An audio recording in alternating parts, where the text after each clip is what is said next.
Do you currently own a reinsurance company or thinking about starting one? Reinsurance is one of the greatest ways to reduce risk and build long-term wealth. But who's your partner? Welcome to the Preferred Dealer Solutions family of companies, your one-stop shop for all things reinsurance. Preferred Dealer Solutions is our consulting company. We build custom programs for lease here, pay here, buy here, pay here, retail dealers, and independent finance companies. Our goal at Preferred is to ensure growth, increase profitability, and create long-term loyalty through our portfolio of reinsurable products. Precision Claims is more than your standard claims administration company. We build custom claims processes for each individual client and provide you the claims data, reporting, and quota share billing that is important to your operation. Preferred Reinsurance is our accounting company.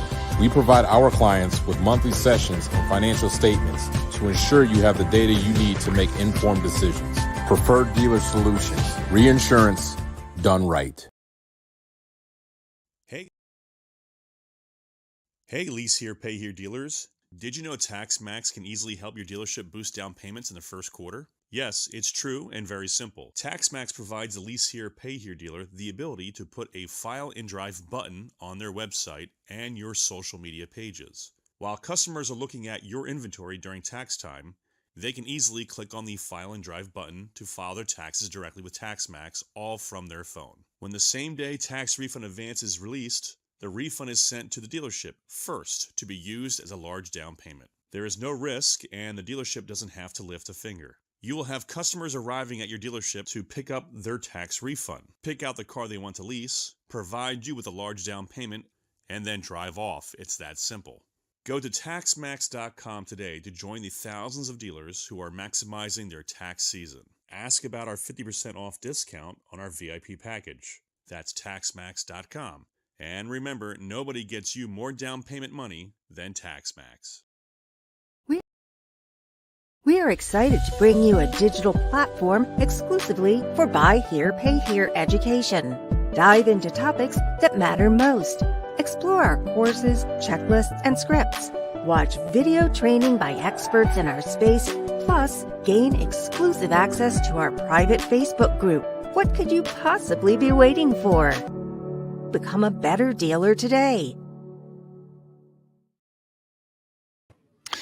Hey friends, welcome back to San Diego. We're live. We interrupt your regular programming to come live from San Diego. And we have guest Stan Sumrall joining us from the fine state of Mississippi. Look forward to our chat. Stan, thanks for being here. You're welcome. Yeah, so we had a chance to spend a little time with you in Vegas, but we didn't get to talk and really understand your business. We've had an opportunity here. And unlike our prior guests, you haven't been on stage yet. You're going to be interviewed. You're going to be with Luke Godwin this afternoon still, but we got you in the chair early, so happy to have you here. And I'm going to learn a little bit about you as we go here together, but I also want our listeners to be able to kind of understand some of your backstory. I want to get to the part about leasing. I know you do leasing. Obviously, we're here at the LHPH Summit. And so, but first I just kind of want to go back and tell us kind of how you got started in the car business. And I know that you've been an entrepreneur involved in other kind of businesses. So just start where you like, and let's hear how you got started in the car business. Well, it's a long story. Yeah. But at the end of the day, once I got out of the military, just trying to figure out really what we wanted to do to make a living after we moved our family back home, and seen an ad, in the Toyota store for a salesperson.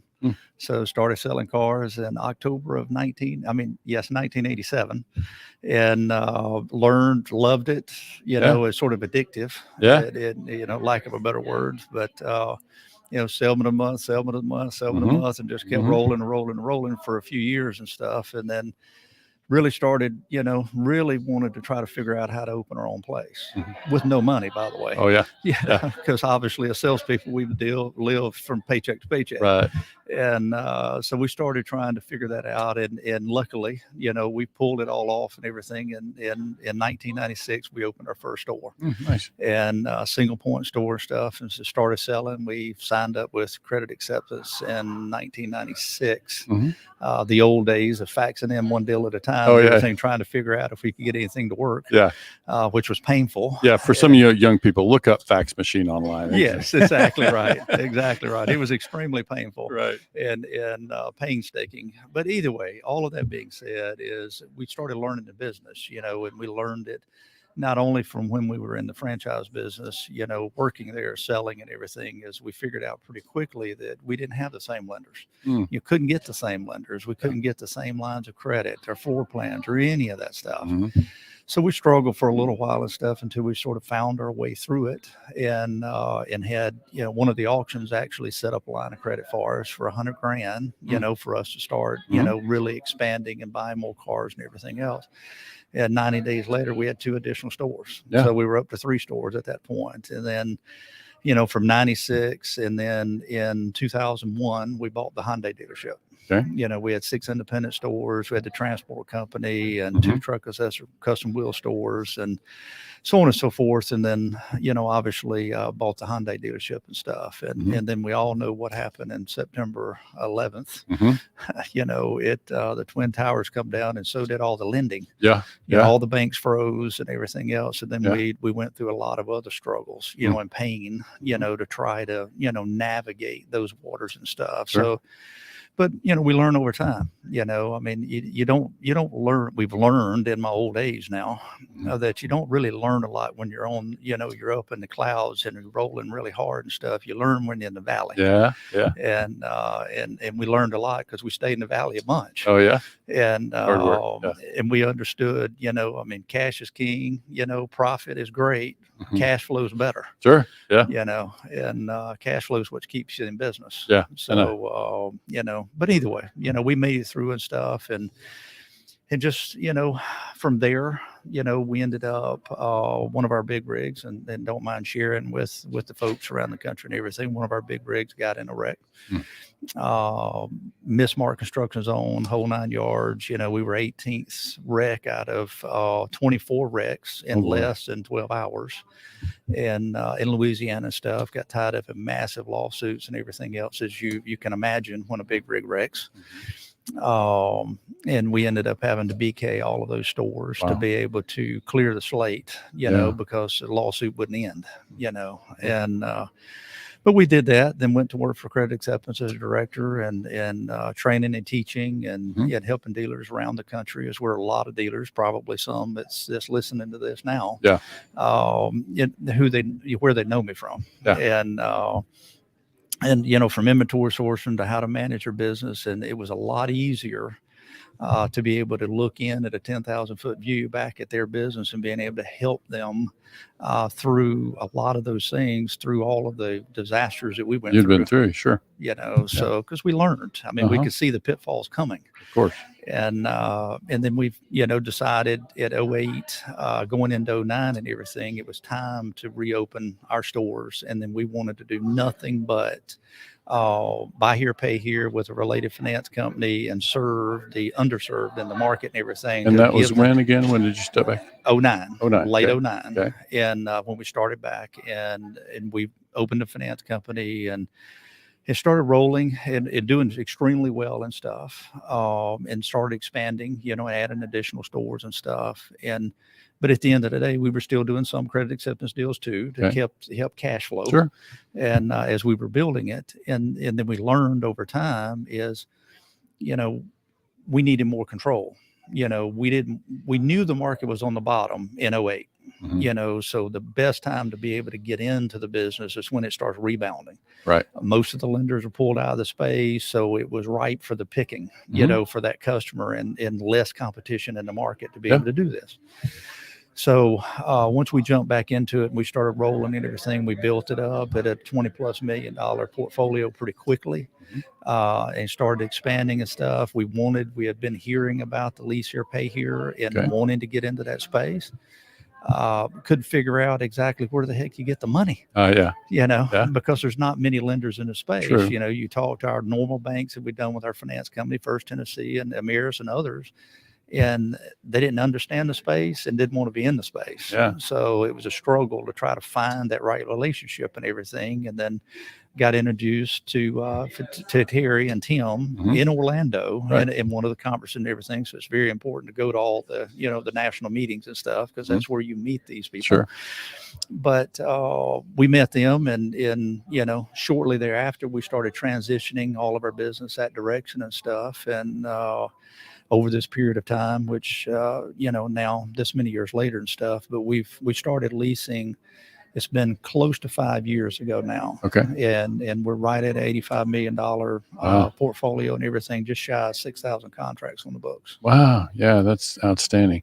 I couldn't help. I didn't want to stop you, but when you said you started out with a $100,000 floor plan, I thought that I didn't buy as many cars now as it did back then, right?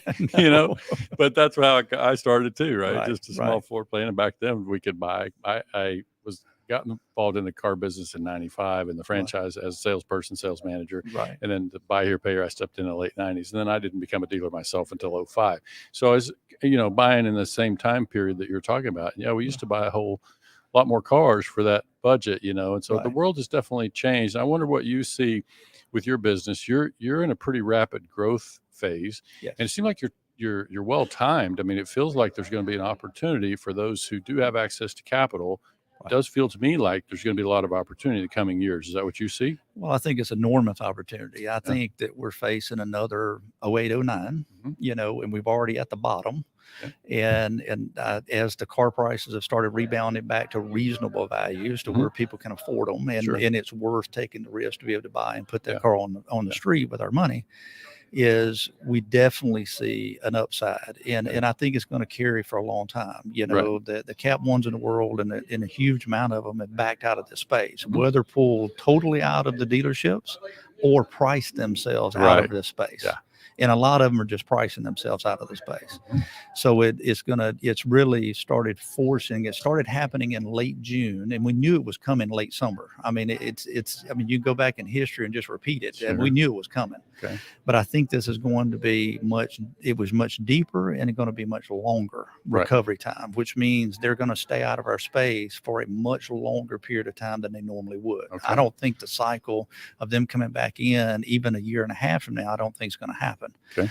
Now, who knows? I mean, I don't have that crystal ball. Oh, yeah. But at the end of the day, I believe that we've got an opportunity for next 3 to 5 year window with minimal competition and people in our space, that if the folks have the operating capital and have lines of credit with their, senior banks and everything to be able to do this business, I think they can do as much as they can physically possibly do. Yeah. We did 494 last month. Wow. When people's like, how in the world did you do 494 contracts and everything? I said, one at a time. Yeah. It's pretty simple. Sure. Yeah. And how many sales locations you have now? We got 9 now. 9. Yeah. So that's a good number though. You're really producing an awful lot. And those dealerships are spread across what region? We've got 2 in Tampa, Florida. We've got 1 in Alabama and 5 in Mississippi. 5 in Mississippi. Yeah. Yes. So that's home for you. That's where you kind of got started. Yeah. Yes. So that's good stuff. And I know one of the things you shared with me earlier when we were talking, and I explained to you that Michelle and I had come from a background of asking dealers to think about this concept of enterprise values, what we chose to think of the terminology that we chose, which is really for us is about how do we create value in our business so that it can, one, be there after we're gone. If something were to happen to us, what's the business look like, afterwards? But also, how does it function when I'm away? If I want to go on vacation for a month or something, how much does the business depend on me? So I'm wondering, in your position, you shared a little bit about what you're doing. Like, what's that look like for you at this stage of your business? You're still in growth mode. Right. Are you feeling like you're in a position where you can start to step away more? Well, I've started, my son has come to work for us. We hired a prior VP from one of the banks that we used to do business for, everything to bring in to take some of the operational piece off. Exactly. Yep. And Tom's doing a great job, and we're moving everything the right direction. And we've got fractional CFO now in place. So, I mean, even when it comes down to even the simple things of the signers on the bank accounts, my son's on there, Tom's on there, we've added additional people, not just our accountants, but we've also, added our HR, because she's the closest to it. you know, and she knows when things, you know, are moving and not moving and everything else, just in case something ever happens to me or one of our employees in the key management position. Sure. So we've started crossing all of our, I would say, duties and responsibilities on a lot of those levels and everything, to where we don't have just one singular person like it used to be, just me, touching that. And started delegating those duties out and stuff to really get those not only off of my shoulders, you know, to where I can focus on what I'm, you know, I do the best at, and what I feel I do the best at is which sourcing and inventory is get it in a position and everything that it doesn't rely on me to function. Okay. So if I choose to go on vacation, I can actually take one, and not have to, you know, be tied back to the dealership like I've always been. Yeah. You know, for this many years later. Yeah. No, it's good. I love to hear that. So let's go back to leasing a little bit and tell me kind of how it was that you identified leasing as the right place for you to be. Well, we knew we had friends that were in that business, you know, but of course, most of those, you know, you're not going to get them to say, oh, well, here's how this is where you get your money and this is how you do it. Okay. You know, and obviously they don't want to create their own competition. So, you know, it just took time, and we knew the business was there. We knew the opportunity, and no different than people create their own related finance companies. It's more of a tax shelter, you know, than the traditional buyer payer in most states. Now, some states, it all depends on the, you know, the actual laws in those particular states, but the states that we're in, you know, we seen it as a huge tax advantage and everything. Not only depreciating asset, you know, is obviously with us putting them on the books, leasing them versus selling them, but also income tax and sales tax, you know. So you take a typical buy here, pay here deal and everything, and just say it's 10 grand just for easy numbers and everything. And say you're at a 7% average, you know, sales tax. So you $700 you're paying up front out of their down payment. Okay.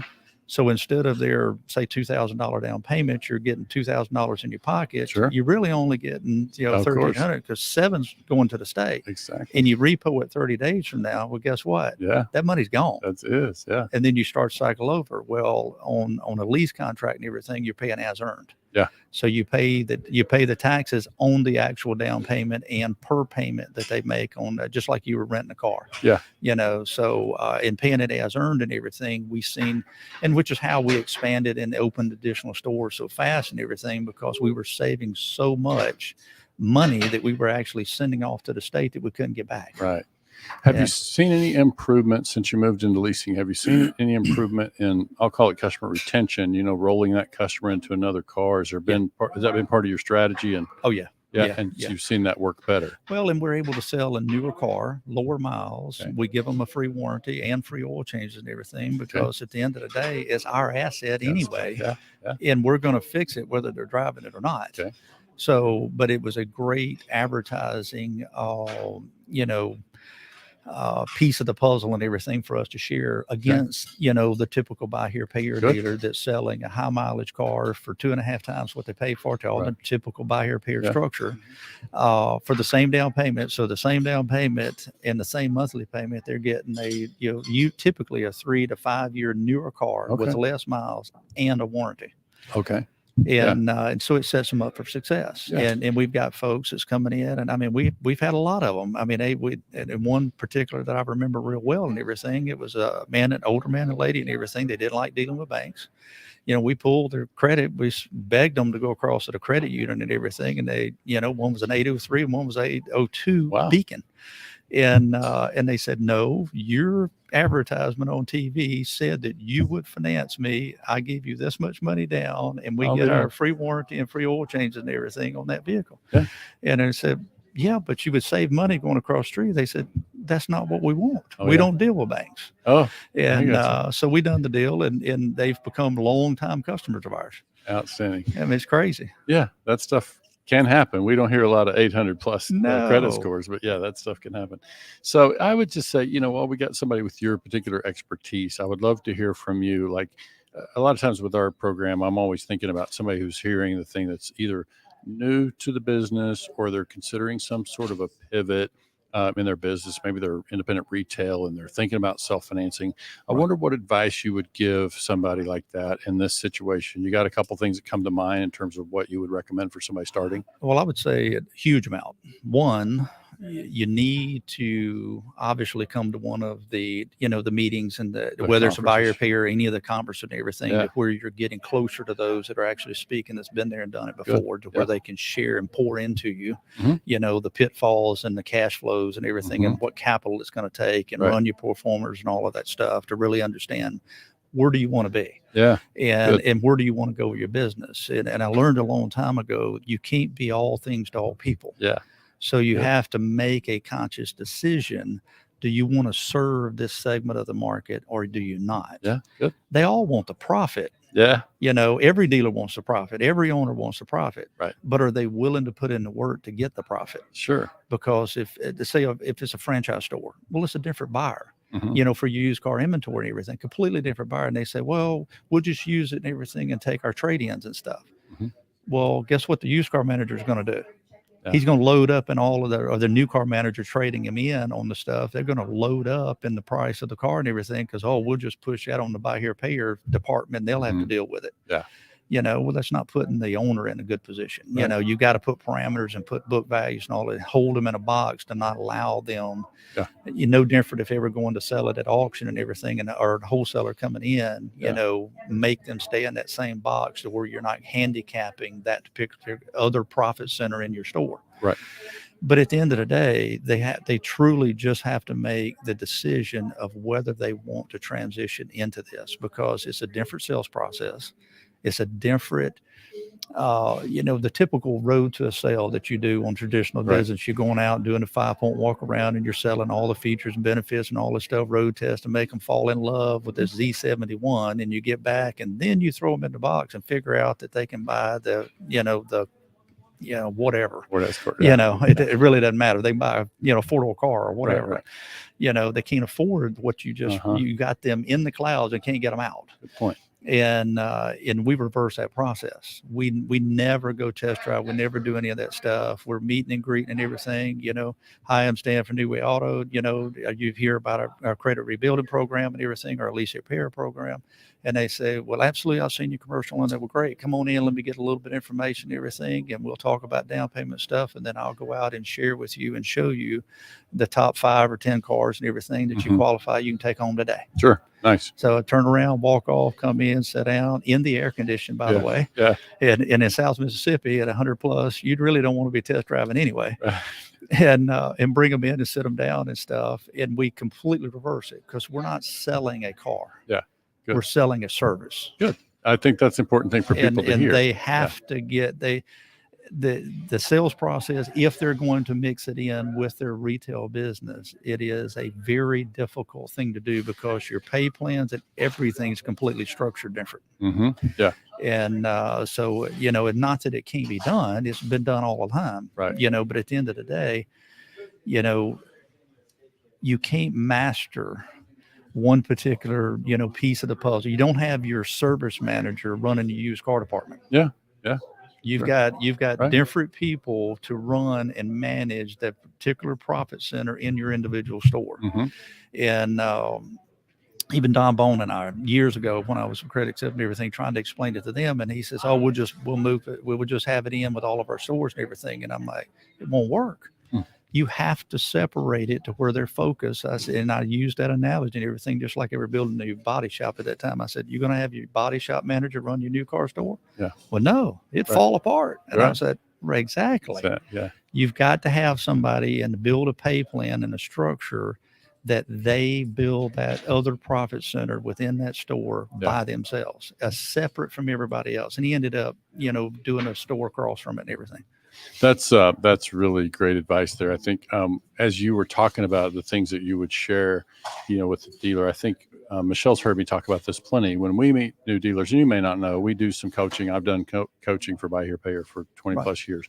And when we meet dealers that are new and we're helping them with cash flow modeling, they'll often ask me a question like they would ask you. If they're as a mentor, they'll say, where should I price my cars or whatever. And so my answer to them has become, what you have to tell me first, how do you want to be known in your community? Right. Because you talk about one of the things you said, and you kind of moved past it, but I heard you say the success of the customer. Like Right. you're setting them up for success. Well, that's part of what I think gets missed when we talk about buy here, pay here, lease here, pay here. It's like dealers don't really recognize it's not like that franchise situation or retail situation where you're focused on today's gross profit and today's deal and volume. You really got to develop a long-term Right. way to think about it and how you're Right. going to be known and how are we going to feel about our business 5 and 10 years from now, right? And so that's part of how it all happens. That's kind of the way we ask dealers to think about it.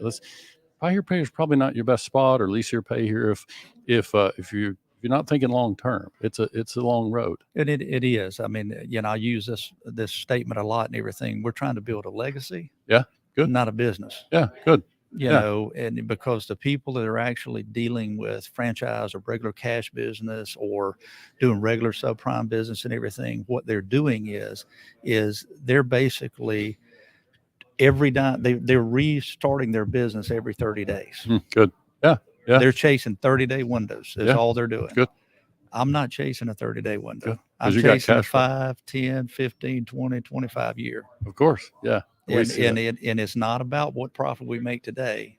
It's how we structure the business long term, which is no different than we went through the pandemic. A lot of dealers didn't survive through the pandemic, sure. Because they were structured in that short-term window and stuff. The way we were structured and the way we laid it out and everything, we went through it, and we actually grew during the pandemic when everybody else pulled back. Yeah. And because we were there to serve the market. Good. And at the end of the day, we wanted control of our business. We were there when the banks pulled out, with 9/11 and all of this stuff. We never wanted to be in that position again, that some bank had a knee-jerk reaction to a market change and everything, and then crushed our business. Yeah. So we wanted full control of our destiny and build, it large enough, to where we could sustain these headwinds and stuff, just like we did with the pandemic. Sure. Yeah. And I think, we're not here to sell anybody on buy here, pay here, or lease here, pay here. It's not really our objective in this conversation. I think the one thing though that we saw with our own clients during the pandemic, when people had to shut down, especially a retail business, right? They didn't have any income. Whereas a buy here, pay here, you've got thousands of accounts. You would have lots of car payments coming in next month if you couldn't sell a car tomorrow, right? Correct. So that's one of the things we definitely enjoy about that. Obviously, we got to have the capital to fund it to the place where we could do that. Correct. But the other thing I wanted to just kind of circle back to before we wrap up was this thing you said about legacy. Like, I wonder when you say that, what we hear is that you're looking to build a business that'll have a positive impact, right? After you're gone or throughout those communities where you do business, and makes a difference in people's lives. I mean, is that a fair way to think about it? That's an absolute exact way to think about it, because we're not there to take from the underserved or folks that went through a divorce or whatever it is. We're there to provide an opportunity for them to stand back up. Good. Nice. And at the end of the day, that's what we're doing, and we're doing it one car at a time. Good. Yeah. Beautiful. Yeah. Well, that seems like a good place to wrap up. Michelle, I could sit here and listen to Stan and his South Mississippi accent all day long.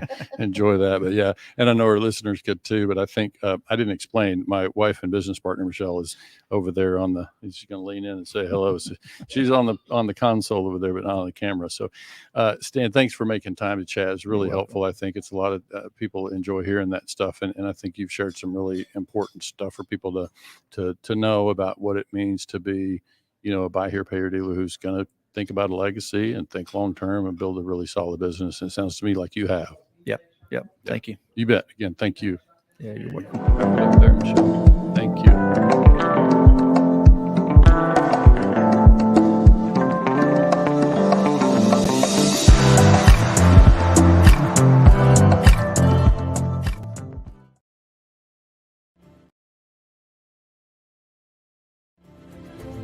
Every single time you sell a car, your customer has to purchase insurance, and oftentimes they purchase GAP and/or a service contract. That money bypasses you and goes straight to a third-party vendor. Why not collect it instead? We've helped hundreds of dealers set up their very own reinsurance company and offer their own warranties, service contracts, GAP, and collateral protection insurance.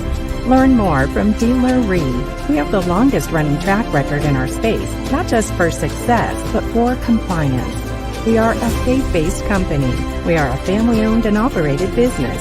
We are the gold standard of reinsurance. Check out dealerre.com today.